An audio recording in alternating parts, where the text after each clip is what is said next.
Bonsoir à vous, soyez les bienvenus à cette nouvelle opportunité de décrypter l'actualité internationale. Et pour cette circonstance, nous nous préoccupons à la peine d'emprisonnement prononcée à l'encontre de la dirigeante du Front national, Marine Le Pen, par le tribunal correctionnel de Paris, après avoir reconnu cette dernière coupable de détournement de fonds européens. Et vous feriez la remarque dans cette analyse que nous nous échappons et nous nous démarquons autant que faire se peut de débattre sur les évidences, principalement si, oui ou non, dans cette circonstance, la justice française fut instrumentalisée par l'État profond français. Par contre, nous allons réfléchir sur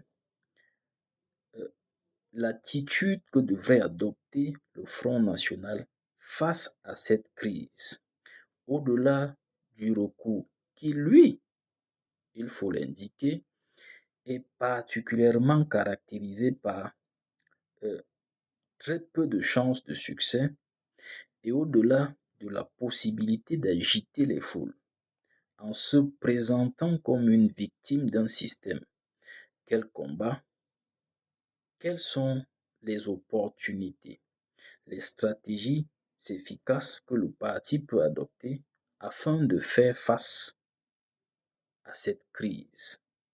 Et vous verrez que nous ferions un parallèle avec les événements de 2024 au Sénégal, car nous estimons que l'Afrique dispose d'un réservoir de leçons en cette conjoncture particulière qui peut être utile au parti du Front national confronté à une crise sans précédent, alors même que les élections présidentielles approchent à grande vitesse.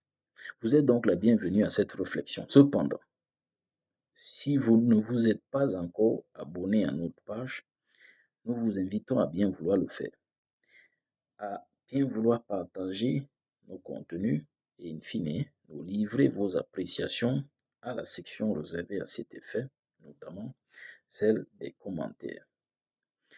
Le tribunal correctionnel de Paris a donc prononcé une peine d'emprisonnement à l'encontre de la dirigeante du Front national, Marine Le Pen, tout en lui interdisant d'accès à des fonctions publiques.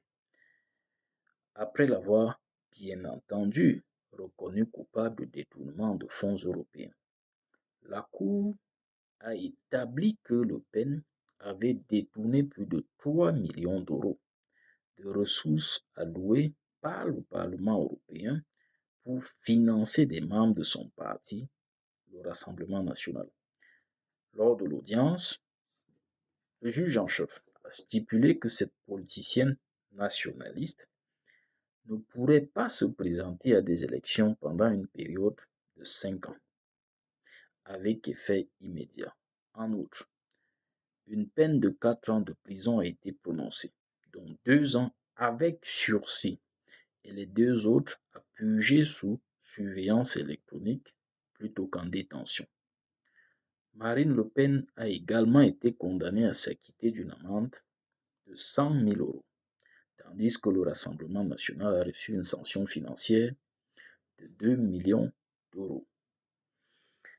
Dans cette analyse, nous, euh, nous ne débattrons pas des évidences concernant l'éventuelle instrumentalisation de la justice dans le but d'entraver la candidature de Le Pen aux élections de 2027. Parce que, voyez-vous, pourquoi une évidence? Le parti de Le Pen s'articule autour d'une plateforme critique envers la mondialisation et l'immigration, plaidant pour un renforcement du contrôle des frontières et une réduction des politiques environnementales. Dans un monde profondément globalisé et face au revers de l'extrême gauche française, avec le bilan de l'actuel président français au pouvoir et exerçant son second mandat. Pensez-vous réellement que la perspective d'une accession au pouvoir par le Rassemblement national, autrement dit l'extrême droite, n'inquiète pas l'élite française? Tiens, dimanche passé, un sondage d'opinion a révélé que Marine Le Pen, figure de proue de l'extrême droite française, pourrait obtenir jusqu'à 37% des voix lors de l'élection présidentielle de 2027, soit un gain de plus de 22 points par rapport à 2022 et 10 points d'avance sur tout autre candidat. En revanche, nous souhaitons examiner l'attitude que devrait adopter le Rassemblement national, en particulier un changement stratégique radical. Parce que, voyez-vous, que les accusations portées contre Marine Le Pen soient fondées ou non, il est impératif que le parti fasse preuve de réalisme, se rende à l'évidence. Le Pen ne pourra se porter candidate en 2027 que si elle réussit à obtenir une peine plus clémente en faisant appel. Mais il convient de noter que le processus d'appel en France est souvent long et complexe. Il semble peu probable qu'un appel aboutisse rapidement, car il faut généralement environ 2 ans pour qu'un dossier soit examiné par un tribunal. Vous voyez, cette voie apparaît donc très étroite. Qui plus est, nous restons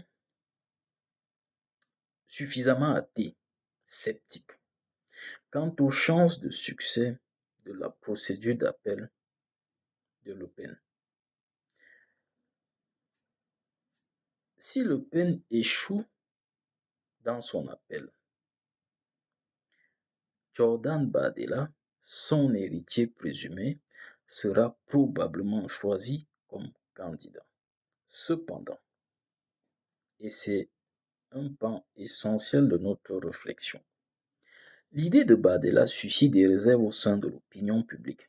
Et peut-être ces réserves ont des prétextes légitimes et fondés, notamment sur son âge et sur son éventuelle incompétence.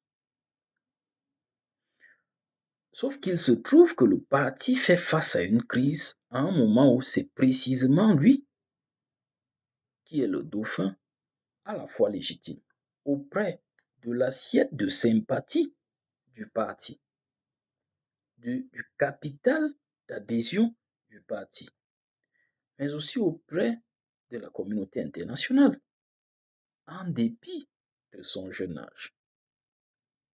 C'est donc une situation qui s'impose au parti et, sans le vouloir, le parti est confronté à la nécessité de courir un risque. Parce qu'évidemment, je suis d'accord, nous sommes entièrement d'accord que opérer un basculement vers Bardella, le présenter dorénavant comme le successeur, succession bien entendu comme candidat à l'élection présidentielle de 2027, est un risque. Sauf que le parti n'a pas d'autres alternatives dans sa corbeille, puisque l'appel est manifestement susceptible de ne pas aboutir. Il faut une relève, et c'est lui qui est disponible.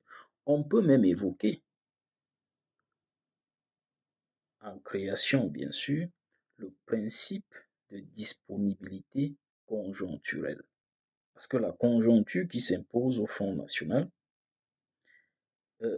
surgit à un moment où la figure de Dauphinat n'est personne d'autre que Bardella. Et le parti est contraint de se contenter de ce risque. Ainsi, Le Pen est consciente elle-même que Badella a moins de chances d'être élu qu'elle. Vous voyez, à notre avis, le Rassemblement national est contraint d'opérer, d'envisager, à structurer sa stratégie autour de cette figure. Il a su maîtriser les médias sociaux. Étant relativement peu entaché par des scandales, il a contribué à attirer une part significative de jeunes électeurs en France. En 2 ans, le pourcentage des 18 à 24 ans votant pour le Rassemblement national aux élections parlementaires a doublé. Il existe un engouement autour du Rassemblement national aujourd'hui, en partie grâce à Jordan Bardella, qui est actif sur TikTok, ce qui a contribué à donner une image, comme ils le disent eux-mêmes, cool au vote pour le Rassemblement national, alors qu'auparavant, cela était perçu comme démodé. Vous voyez, posons-nous des questions objectives. Peut-on envisager qu'en 2 ans, le Rassemblement national puisse proposer un successeur à Marine Le Pen autre que Bardella, perçu comme plus mature et compétent, capable de mobiliser l'ensemble de l'électorat de droite, de démontrer sa maturité en tant que potentiel président de la République et surtout d'être élu en 2027, en 2 années. Si vous le pensez, cela témoigne d'une analyse superficielle. Parce que ces enjeux nécessitent des efforts considérables. Ce sont des chantiers et leur réalisation exige l'écoulement du temps, tout simplement. Ça ne se réalise pas par le revers de la main. Et notre analyse plonge ses racines dans les Écritures saintes. Vous voyez, dans la Bible, l'un des dirigeants réformateurs du peuple hébreu était Josias. Sauf qu'il est devenu roi à 8 ans. Ceci est consigné d'ailleurs dans le livre de 2 Chroniques, chapitre 34, verset 4.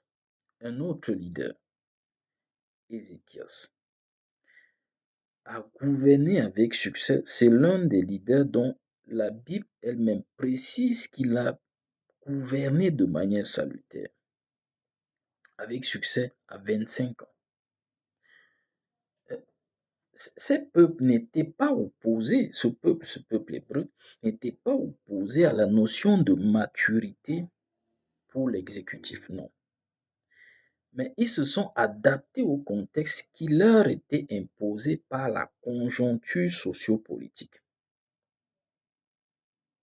Et c'est à cela qu'est confronté le Rassemblement national.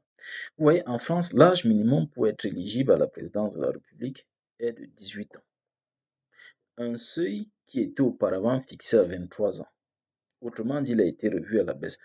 Cela dit, la conviction légale française admet que vous pouvez être âgé de 18 ans et à même d'assumer la fonction présidentielle.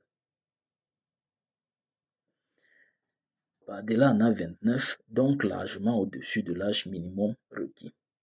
Nous réitérons notre conviction. Compte tenu du nombre marginal d'alternatives que le parti dispose, il est désormais impératif que le Front national s'articule vers la mobilisation de sa stratégie autour de la personne de Bardella, sans pour autant laisser tomber la voie de recours, mais avec une idée que cette issue est peu probable, qu'elle s'articule autour de lui, simplement parce que les alternatives sont marginales. Et à cet égard, l'Afrique offre un exemple significatif. M. Ousmane Sonko, présenté comme l'un des candidats favoris pour l'élection présidentielle sénégalaise de 2024, incarcéré en juillet 2023 pour incitation à l'insurrection, association de malfaiteurs en lien avec une entreprise terroriste et atteinte à la sécurité de l'État. Par la suite, il a été disqualifié par le Conseil constitutionnel. Pendant plusieurs mois, le parti PASTEF, lui-même confronté à une crise de leadership, avait affirmé qu'Ousmane Sonko était leur unique représentant. Peu importe les défis juridiques auxquels il fait face, son incarcération ou la dégradation de sa santé, pour les patriotes africains du Sénégal, pour le travail, l'éthique et la fraternité, en abrégé PASTEF, seul l'ancien maire de Ziguinchor pouvait porter les couleurs du parti lors de la présidentielle de février 2024.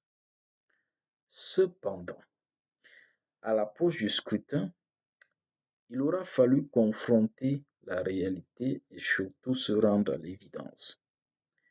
Exclu des listes électorales, Ousmane Sonko ne pouvait pas se présenter à l'élection présidentielle.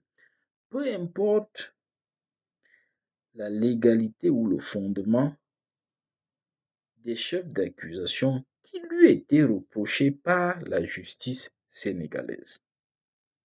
Le besoin d'opérer un basculement stratégique était donc impérieux. Face à cette impasse, la principale formation d'opposition sénégalaise avait finalement désigné le 19 novembre Bassirou Diomaye Faye comme candidat alternatif. En tant que secrétaire général et membre fondateur du parti, il était l'un des principaux alliés d'Ousmane Sonko. Le résultat a été historique. Pour la première fois depuis l'indépendance du Sénégal en 1960, un opposant a remporté l'élection dès le premier tour. Bassirou Diomaye Faye a largement triomphé lors de la présidentielle du 24 mars 2024, obtenant 54,28% des voix, loin devant le candidat du pouvoir Amadou Ba qui a recueilli 35,79%, selon les résultats définitifs proclamés par le Conseil constitutionnel le 29 mars 2024. Une autre stratégie dont l'efficacité reste incertaine pour le Rassemblement national consiste à solliciter ou alors simplement à saisir le tribunal de l'opinion publique. Vous voyez, dans l'hypothèse où la justice française serait effectivement instrumentalisée par l'État profond français,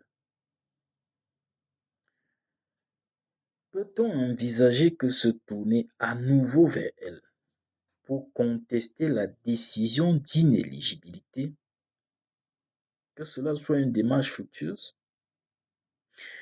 L'extrême droite pourrait habilement tirer parti de ce jugement devant le tribunal populaire en présentant Marine Le Pen comme une martyre, une victime du système qu'elle combat. Elle et son parti pourraient ainsi exploiter ce procès à leur avantage. Il est également intéressant de noter que ce verdict, Le Pen se retrouve aux côtés, après ce verdict, d'autres figures politiques françaises de premier plan accusées de délits financiers.